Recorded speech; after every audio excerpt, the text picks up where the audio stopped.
What was that? That Shivaji was chanting the name of Krishna.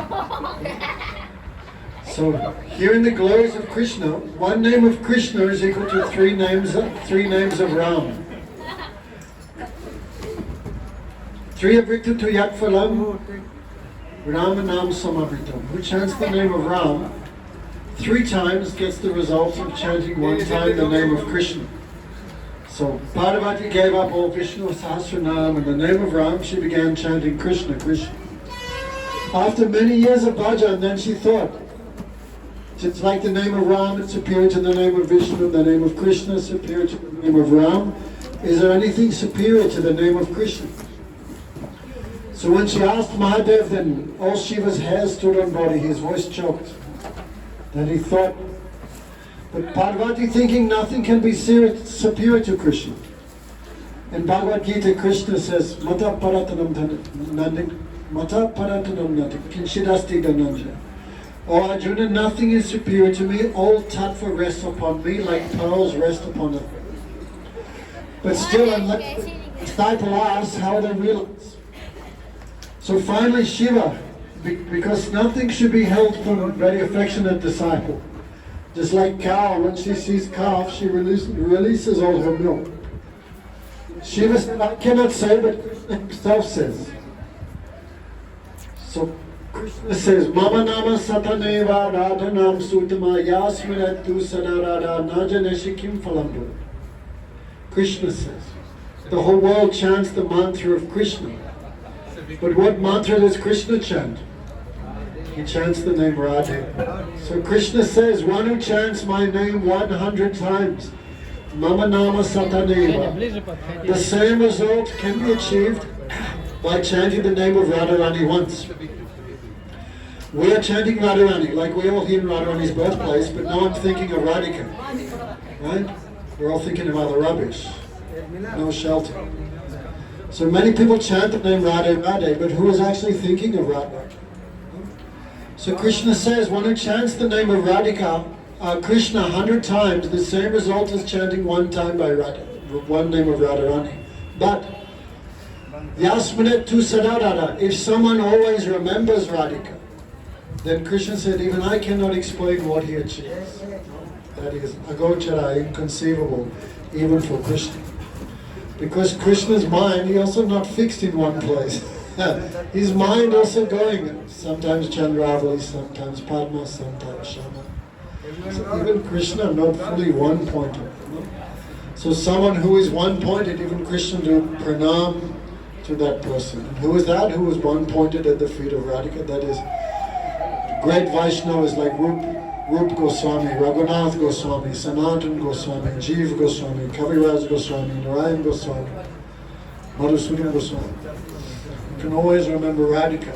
That is the topmost mystic power, that is the topmost perfection, that is the topmost ras. But we are very unfortunate, our minds are not going there. Our minds going everywhere else except the feet of Radhika. So Radhika performed all her childhood leelas here. Actually, I felt a little bad because at Nanda Gokul I forgot all these childhood pastimes Krishna was doing. Like crawling on his hands and knees, catching the tails of the cows and surfing in the cow dung. All these very important leelas that skipped my mind. So Radhika, what pastime she not did here? Crawling on the ground. Vrindavan. So here, everywhere, Radharani's foot dust, everywhere touching, so much special, so much divine place. Here Radhika crawling onto the lap of Vrishabhanu Maharaj. When Vrishabhanu Maharaj hold Radhika, what ecstasy he feel, who can describe? Because she is directly Ladini Shakti. That potency which gives happiness even to Krishna, what to speak of foolish persons like us. So here, she drinking milk from the breast of Kirtida Devi. Vatsali here is also the Murti of Vatsali Ras. In the same way they love Krishna and Nandagaon, in the same way they have so much affection here for Radhika. So what can we say? Radhika is the Sarup Shakti of Krishna. Sarup Shakti means that potency which comes from Krishna's own Sarup. And that potency which reveals the Sarup of Krishna. So that much Krishna comes close to, that much Bhagavan comes close to his Sarup Shakti, that much his beauty is revealed. Like Narayan and Lakshmi. Narayan is incarnation of he is Krishna, Lakshmi is Radhika.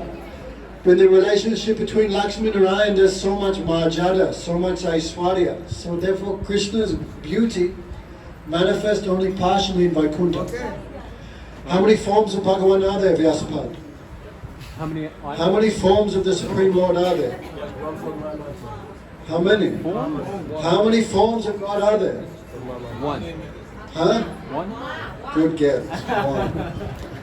Bhaktivinoda Thakur says only one form of God. So when Krishna with Lakshmi, his beauty a little bit manifests. Just like I'm in a room and I have a 10-watt bulb. How much can you see? Not so much. When Krishna there with Sita in Ayodhya, then so much more beauty manifests. But not fully, because even Sita and Ram, there's also so much Marjana, so much like respect. But there's also Swakiya. So it's a little weak. When Krishna and Dwarka, then more sweetness manifests. Because the relation Krishna has with Satyabhama, that relation you cannot even find in Ayodhya. And when Krishna comes to, he's so much controlled, so much subordinate to his Swarup Shakti, that his beauty is fully manifest. That Gurudev would say very silly, Swayam Bhagavan is when? Only when Radhika is on his side. Then Krishna's full beauty manifests. Therefore Kaviraj Goswami described this in very simple language. Radha Anugata Bina Aishwarya Gyan Napai Braj Bhajananandam. Without Radhika's guidance, you can only taste Krishna's Aishwarya. No? And if you only taste Krishna's Aishwarya, even if you live in Braj, where you go? Dwarka, like Mirabai. Mirabai whole life in Braj, but she not come under the guidance of Radhika. Some competition mood is there. Sometimes Krishna was with Radhika, sometimes Krishna was with Mira. The Mira spent whole life here in Braj, but when she, whatever, then where she went? Dwarka. So don't be in competition with Radhika. Always think, who is Krishna? That is Radhika's Krishna. Krishna is the property of Radhika. So independently, how can we try to enjoy that? No, like Puri keeps his wallet in his room, always have to remember this is his. Then you cannot steal it. So someone who accepts this subordination to Radhika, only they can achieve Braj, only they can achieve Braja Prem. No? So very, very high things. That's why when we chant Mahamantra, which name we chant first? Hare Krishna. Hare Krishna. That is Radhika's name, no? Who steals the mind of even Krishna. In Sambodhan, Hara means comes Hare. Anyway, what can we say? My Radha anchors we want to lead us, and it's all finished here. What can we say? Jai Jai Sri Radhe.